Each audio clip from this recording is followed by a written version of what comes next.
A Democratic Socialist bartender rattles party elite and run for Wisconsin governor. Far-left candidate Francesca leads polling in the state, which delivered the narrowest 2024 presidential out.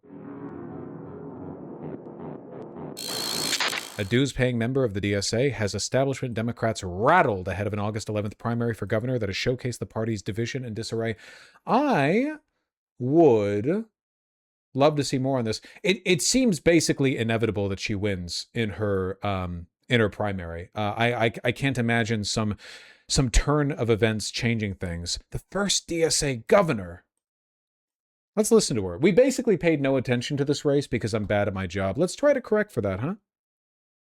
Did you know that the ultra-rich and mega corporations pay a lower tax rate than everyday Wisconsinites like you and me? So when we say tax the ultra-rich, we mean fairness, fiscal responsibility, funding our future, and fixing a rigged system. That is Wisconsin State Representative and self-described Democratic Socialist Francesca who last year launched what many would consider a long-shot candidacy for Wisconsin governor. But early polls show her as one of the front runners ahead of the Democratic Party on August 11th. The front runner now. Representative joins us now, and I'll refer to you as Francesca. So you are a chef, a bartender, single mom. You've served as a state rep since 2020. Your platform's described as deeply progressive. You advocate for universal child care, rolling back school vouchers, raising teachers' salaries and the minimum wage, taxing corporations and high earners, just to name a few. What is it about, you think, your story and your message that you think is resonating with primary voters, Francesca? Many working class people. There's a lot of drama behind the scenes in this race that I haven't covered for the aforementioned I'm bad at my job reason. Like, my understanding is she actually didn't initially have that strong of a chance, but a less progressive candidate ended up getting sidelined in the governor's race because the establishment Democrats wanted to like rat fuck her, and as a consequence the rat fucking gave rise to Hong. Am I correct in that? Maybe am I like misremembering or transposing the events of another primary onto this? I remember there being some drama where meddling from centrists ended up like promoting her. Felt left behind, and to know that there is someone who is a working class person right now fighting for these very practical policies, that's resonating with folks all across the state. Well, as you know, Democratic Socialist Zohran Mamdani won the New York City mayoral race last year. In the Los Angeles mayoral race, two of the candidates, Spencer Pratt and Nithya Raman, they differ politically, but they both say that the establishment incumbent Karen Bass failed their city. Do you think this is a new brand of politics, and do you see yourself in that mold? A brand of politics that is centering working class people, I think, is a brand of politics that we should all be fighting for. And as the state representative for a very progressive district, I've carried my message to rural, urban, and suburban areas, and it's resonating. I think that this is what folks demand. Vaush obsession with the rat fuck joke seems like a self-report. I don't know what you're talking about, but I mentioned your YouTube comment because I wanted to ask, chat, is rat fucking, is that term from a joke?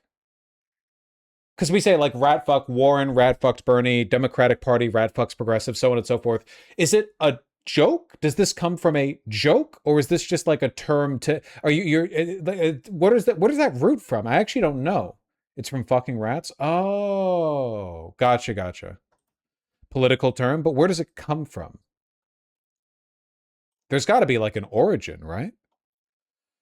As the term rat fucking was commonplace in Southern California and other college slang from the late 1550s, meaning a prank. RF for royal flush is a contemporary college colloquialism for a clever prank. Okay, so it was like a play on at USC, future Watergate participants, members of the Trojan for representative government, something, USC crowd, rat fuck. Okay.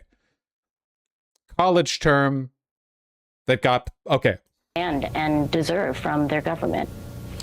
Some establishment Democrats worry the elevation of such candidates could bite them in the general. What do you say to that? I think it's more dangerous to underestimate our voters, to appear out of touch. There is a lot of frustration with the establishment and the status quo. To not fight for transformative change, I think would be irresponsible. The Milwaukee Journal-Sentinel reported that Capital One sued you for nearly $30,000 in credit card debt last month. A spokesperson for your campaign told the publication it's paid. What's your response to someone who questions whether you can manage the state budget? I wish we lived in a society that would see the fact that so many people across this country have credit card debt, as well as, instead of having a honest personal financial mistakes be a reflection of what the budget process would be for a governor like me. I think it's important that folks see themselves in their leadership and know that I'm one of them fighting for them. So in that vein, we've seen Maine Democratic Senate candidate Graham Plattner embroiled in controversy, yet he's likely to become the nominee. Do you think in 20... Oh, how old is this? Oh, this is from 1 month ago. I'm sorry. I thought I had pulled an interview that was a little bit more recent. Here, let's go a little more recent. A new snapshot into the Democratic field. A new Marquette Law School poll out this afternoon. 12 News political director Matt Smith joining us now. New numbers in a dizzying primary race on the Democratic side. And it's going to be dizzying even more now until Election Day. The final poll set to be released before our exclusive primetime debate with the 5 candidates set for Tuesday night right here in WISN 12. It's important to note today's poll does not include Milwaukee County Executive David Crowley, who dropped out of the race and rejoined last week. It does include Sarah Rodriguez, who dropped out last week during a campaign finance scandal. Let's take a look at the polling. What the Democratic fuck is going Socialist on State over there? Representative Francesca Hong coming out on top in Marquette's poll today with 26% of support among Democratic primary voters. That's followed by Mandela Barnes with 15%, Sarah Rodriguez, who is out, and then Joel Brennan and Kelder Roy's down with 2% and 1%. David Crowley not in this. On the other side, Republican Congressman Tom Tiffany receiving almost correct. It was more that a centrist guy dropped out early on, and it was one centrist, a semi-progressive, then Hong. Then the centrist had a campaign finance scandal and dropped out, and then the original early dropout centrist rejoined, but he's not really gained any votes. So just a total shit show that's cleared the way for Hong's victory. 67% of support. He's already the party's endorsed candidate, expected to win the primary.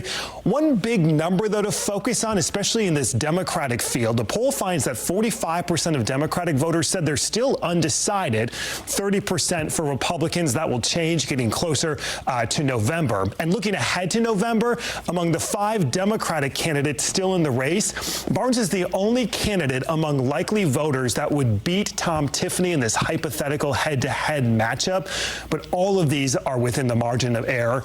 Yeah, we'll see. And a lot is going to change between now and November. A lot is going to change now between now and the primary on August 11th. And so, unlike Abdul Al-Sayed and Graham Plattner shift Troy Jackson, I don't think Francesca Hong has had the same mainstream coverage and momentum that translates into a general victory yet.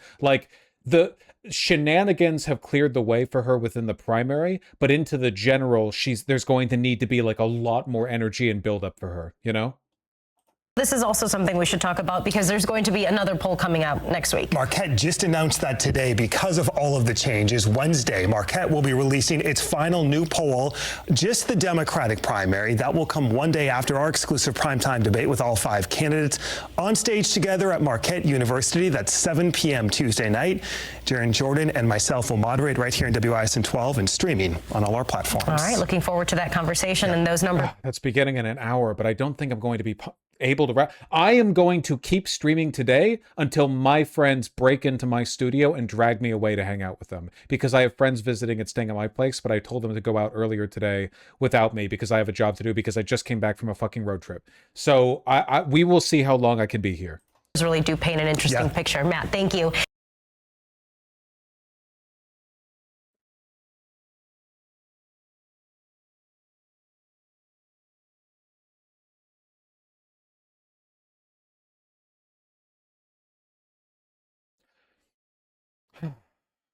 I don't suppose somebody could get me this, could they? This article?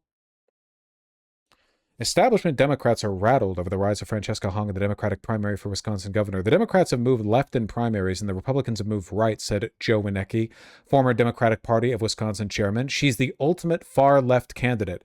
It might work in a primary, but it's not going to work in a general. How long are you going to keep saying this? How many times does a socialist have to sweep in a Like, Graham Plattner was winning polling, and now Troy Jackson's going to win in Maine. Abdul Al-Sayed is going to beat Rogers. This is the big fucking talking point from centrists that, oh, maybe you stupid Democratic voters, our party constituency, might prefer Democratic socialists, but you wouldn't win in the general. Well, fuck you. Fuck you fucking people. I fucking hate these people so much. They weaponize the electability argument to keep giving you the most unelectable, shit-ass, unlovable, unfuckable, no drip, no bitches, tiny dick-ass fucking candidates in the world. They can't, here's why you have to accept miserable, shit-eating Israeli failure year after year. Because watch me fucking lose 17 consecutive elections and then tell you that you are the unelectable candidate.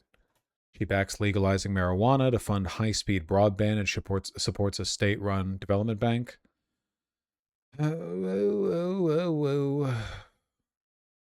Restoring voting rights to felons, abolishing ICE. Well, she'll be a governor, so she won't be able to abolish ICE, but she can at least oppose them locally. Does PV back her? Why, yes, they do. Again, Wisconsin went for Trump in 2024. What does it say about the future of the Democratic Party if DSA candidates win where centrist presidential candidates cannot? David Axelrod, known loser, a Democratic commentator who works as a top strategist on Barack Obama's presidential campaigns. It turns out it's a lot harder. To win elections when your centrist politics align you with modern day Zionist dipshits rather than Barack fucking Obama, the like lightning in a bottle, unbelievably charismatic post George W. Bush Democratic candidate. Sure does suck. You're now in a position where you have to align yourself with uncharismatic candidates and can't shift over to the functional charismatic ones. It's a lot easier to get away with centrism when Obama's the fucking mascot for it. Hong entered politics after opening a restaurant in 2016. The ramen shop she opened with her ex-husband closed in 2024. The failure strained her finances. Capital One sued her earlier this year for nearly $30,000 unpaid. Holy shit. Okay, she's been in the trenches. If she becomes governor, she's going to weaponize she's going to deploy the National Guard against Capital One. Holy shit. This is what I love. Why did Billy Butcher pick the protagonist in The Boys? I wanted someone who felt that hate personally.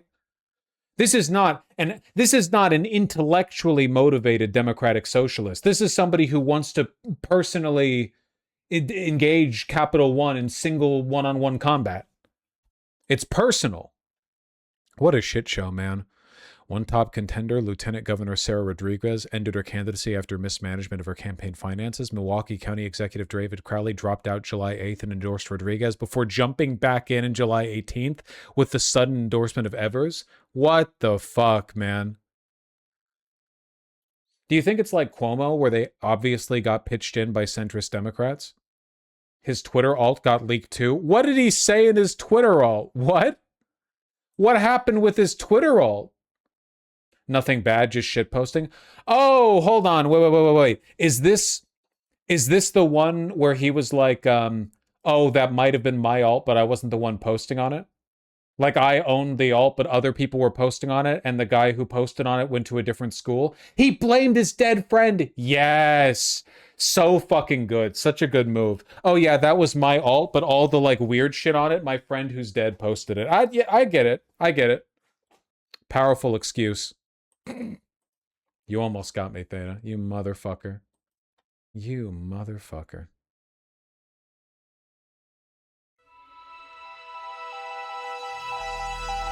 Independent journalism on Substack at The Anthony Davis. Although polling also suggests that a large share of Democrats voters are undecided. Just from your perspective, how's the race from where you're sitting? The race is dramatic, but we are staying focused on talking to voters. And while that seems pretty obvious that all campaigns should be doing, we have always been an organizing first campaign. And what that means is that our volunteer operation... The Wisconsin establishment would rather have Hong win since Barn is a serial rapist. Please cover this. I don't think the establishment of Wisconsin is backing Hong. Is Barnes really a rapist? Is that the allegation? Several notable legal cases involve individuals named Barnes. No, Barnes, Wisconsin. Fucking. Yeah, read this. Feel like if it's serious, it should pop up at a Google result, no? Anonymous letter written before Mandela Barnes ran for governor accusing him of inappropriate behavior with at least 50 women! Well, past a point, it just demonstrates a work ethic. I'm just joking. Rape is bad. I don't even know that many women. I couldn't even name that many women. There was an article in the Minneapolis Beagle. How the fuck is this not... How has this not come up yet? Mods, demon nuts. Demon nuts, strip the tier 2 sub. Permanent ban, and send a team to his house. Jesus Christ! No edgier than the streamer nuts. You know the rules and they apply to you too. Huh. Wonder why this hasn't gotten national coverage, apart from the whole, like, being a rapist is actually like an indication of competence. It's a desirable attribute for being in American politics, it seems. His pack just hoards money. What the fuck? Dem governor candidate Mandela Barnes created a PAC in 2023 to, quote, invest in working class candidates, young candidates, candidates of color, and LGBTQ candidates. It has distributed less than 15% to boost candidates. Holy shit! Oh my god. Man, I need to start a PAC. Holy fuck.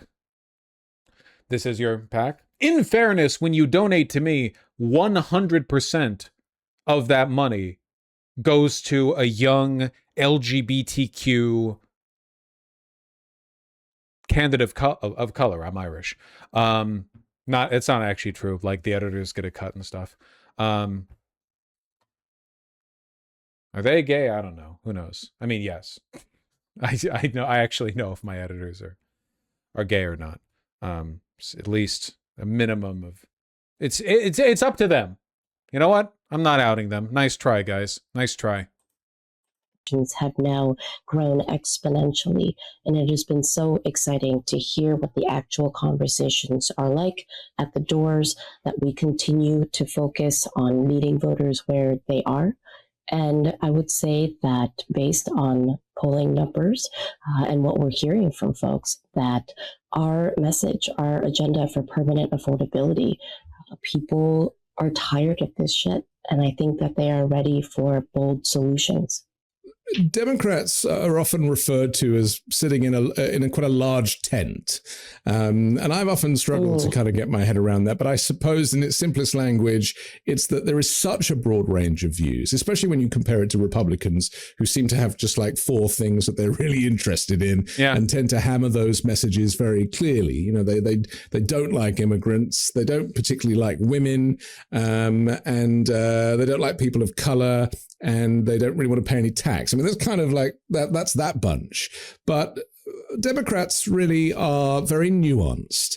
And so where is the nuance for you? What makes you different and identify? I actually wouldn't say the Democrats are very nuanced. I would just say that, like, the Democratic Party, at least at a national level, is made up of people who are more interested in benefiting from the internal politics of the Democratic Party than they are in consistent messaging. And the kind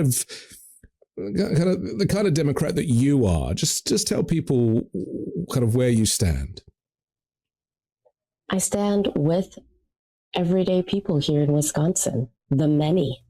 The working class folks are the majority. We should be the party.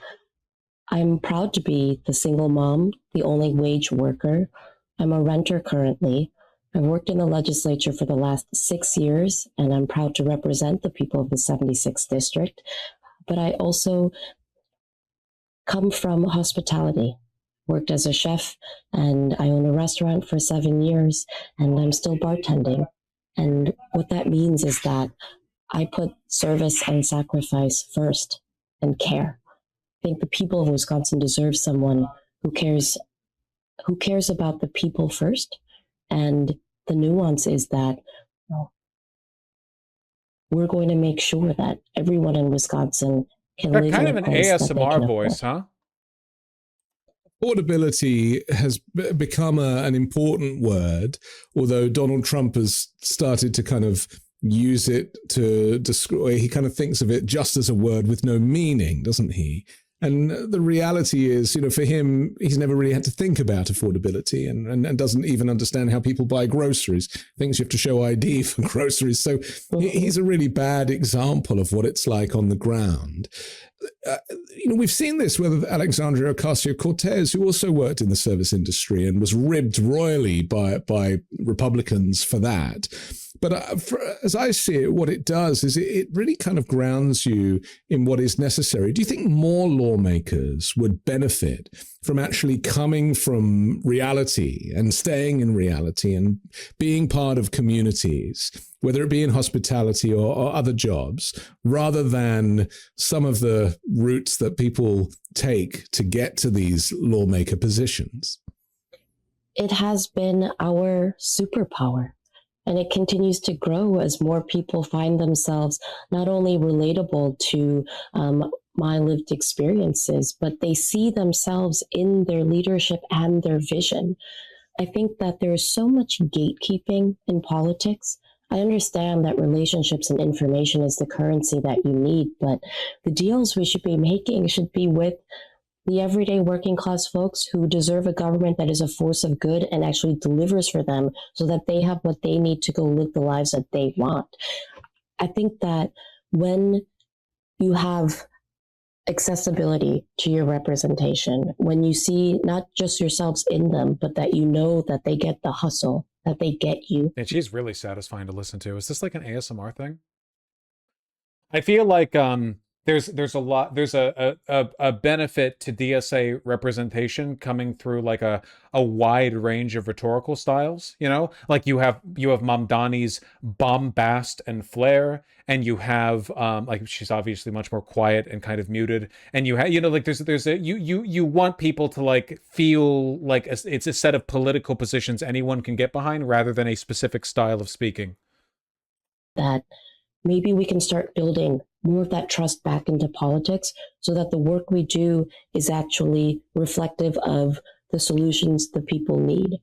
I always remind myself that it's the folks who are closest to the struggle who should be closest to the power because they best know the solution. So I think the relatability aspect in being able to inform policy and understand that the lived experiences truly do matter. And maybe if there were more moms and chefs and bartenders, folks who got it, we wouldn't be in this mess in the first place. It's so true. And more women as well, because it seems to be the boys that have got the country into so much of a mess. And, it clearly hasn't worked with those guys in charge. Do you feel that the tide is turning? Because I don't know about you, I was feeling quite hopeless until relatively recently. Things were not really going well. And the federal government policies and the White House policies seemed so fascistic and so increasingly insane. I mean, bonkers in many cases. And I don't know if you saw any clips of the White House Correspondents' Dinner that was replayed because of the assassination attempt, but Donald Trump was literally shaking the hands of journalists who had... She's also getting inactive voters. Hold on. The polling showed Hong with 66% of support among people who have not voted in a primary in the last 4 election cycles, and 57% among those who voted in just one. Damn, that's really good. That's huge. 2/3 support among people who haven't voted in a primary in the last 4 years. That's really, really big. God damn. And that's just from today? Whew. County Fair loves her too. Wow. While volunteering at the Washington County Fair last night, I held an informal poll asking those who stopped to chat with us at the Democratic Party booth, okay, so this is primary info, not like general info, what direction they were leading in the upcoming gubernatorial primary. I'm pretty confident Honk's going to win out very handily in the upcoming primary. The real question is, how well can that translate into general results? Because as much as I support like the DSA, surging to power within the Democratic Party, it doesn't mean that much if we lose to the Republicans in the general, right? Really important we win. Really, really important. Exposed him in the Epstein files. I mean, it was just so weird, and I felt like I was living in some dystopia watching this. But there is a renewed sense of hope, partly with what's been coming out of New York with Zoran Mamdani, and generally this idea that the kind of left wing of the Democratic Party, and it's ridiculous that I have to say that because the Democratic Party really should be proudly left wing, is seeing a resurgence and is being taken more seriously and is less of a fringe, whereas Republicans like the far right has become the mainstream. A similar thing is happening to Democrats both on a national level and certainly locally. Do you feel a swing state DSA governor would be such a narrative disruptor to the corpos? It would also be like they really wouldn't have any arguments against it. I feel like they're already preparing to cope when Troy Jackson beats Collins in November, but like to get a purple state Senate seat pickup, okay, sure, great. To beat Collins, a famously resilient Republican senator, great. But to win the governor's race in a I was about to say deep purple, but like Wisconsin's very purple. What I mean is that Wisconsin is a true swing state, like a genuine, like just hold the line purple state.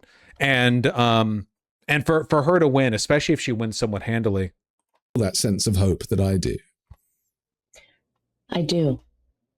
And I think it's so important to hold on to hope as part of building resistance in new systems that actually build an economy that works for working class people, where we aren't paying with our tax dollars tax breaks for the ultra wealthy and billionaires, where our tax dollars are being invested back into our community as opposed to going to the massive profits of companies that aren't even here in our state. I think that the hope we see in communities, and the hope especially right now in young people who are getting engaged and being creative in canvassing, in text banking, in hosting events, and in supporting our campaign. These are some of the folks who really, politicians, and haven't given them any hope, no reason to hope. And it's incredible to feel the energy of people getting involved in government and campaigns for the first time. That apathy and disillusionment is very real. It's still present. But to be able— This is the hold on, sorry. This is the most recent polling I could find for the general. Among likely voters, it's a dead heat between her and Tom Tiffany, whereas Mandela Barnes is polling favorably. Listen, guys, there is no denying it right now. Right now, in terms of like the electability argument, it seems like Barnes leads Francesca Hong. That does not necessarily mean that that's going to be the case come the general. I think that just that it's part of it is like a name recognition thing. Part of it is like an appealing to the center thing. There is no denying there is a risk to running with Hong. But this is what primaries are. Who do you endorse for this race? Francesca Hong, of course. A big problem here is name recognition. I think that Francesca Hong will benefit massively from the boost that she gets after winning the primary. I agree, Brian Disser, 100%. Able to fight that with hope in politics and a government that can actually be a force of good. We hold on to that. We take deep responsibility with that. And I think that's what encourages me to fight even harder alongside folks to make sure that we get this right, that we win this for the people, and that we actually deliver. There's a lot of noise around ideology or labels, and I understand that, especially in especially in a very online world. But That's why I think canvassing and having these in-person conversations with your neighbors, some neighbors that you never expect might have been talking to you about politics all of a sudden. Hold on, this is the Democratic Party. We don't talk about the voters here. Okay, we might get our very first DSA governor. Man, we've been on for a while, huh? No stopping this train. If we go on for 30 more minutes, we might even be able to catch some of her debate. Hold on, we have some tabs to look through. Let's try to clear some easy tabs. First DSA governor ever? Yes. Wow, that's a good look. Thank you, Bergenberg. Only aspire to one day hit the Ivy look this good. Whew. Real nice. A nice fit indeed. Troy Jackson, how are we doing? I wondered if you could just tell us, like, how you got into politics in the first place. Most of us in the logging industry just wanted to make a living. We just wanted to provide for our families. In 98, the exchange rate went up to like 50, 55 cents on the dollar.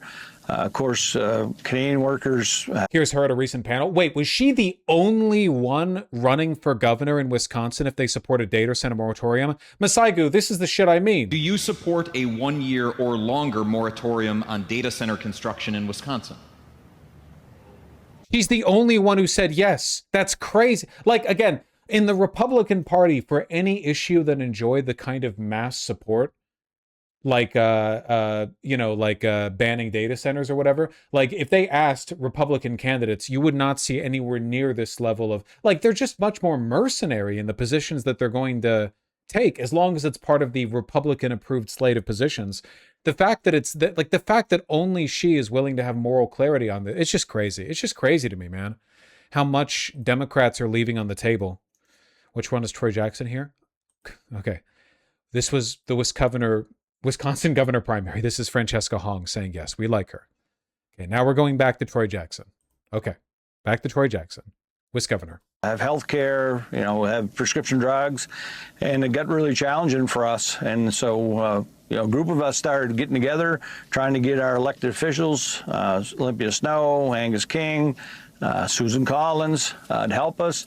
And what we found from that is that they didn't want to do anything to help us. They wanted to, work for the billionaires and the big landowners.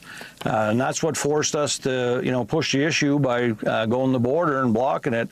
I grew up thinking that if you played by the rules, did everything right, you would be rewarded, the government would work for you. That isn't the case. It all comes down to who has the biggest checkbooks, who writes the biggest checks.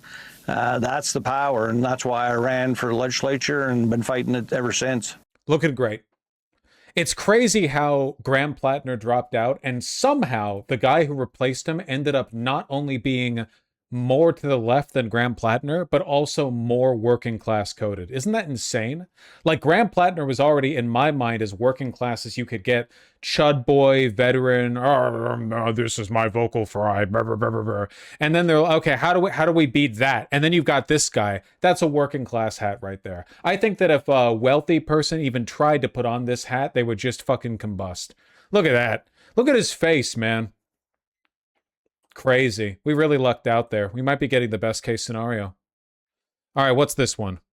These are rules that we're gonna have for our daughter in the future. TikTok slap. That's great. Let's look at it. No dating until she's 17. We want the earliest marriage to be when she's 18. If our daughter dates at age 15, she has 3 years until she's 18. Is she going to responsibly refrain from fornication for that long? I don't want my child to be tempted with that. She can talk to guys before then, no problem. But the dating specifically... They both look like they're 17 themselves. I don't understand why they're offering an opinion on this. Going out on your own without us there for protection is going to have to wait until 17. She's also going to be coming to church with us. Okay, this is boring. Also, the mic quality sucks.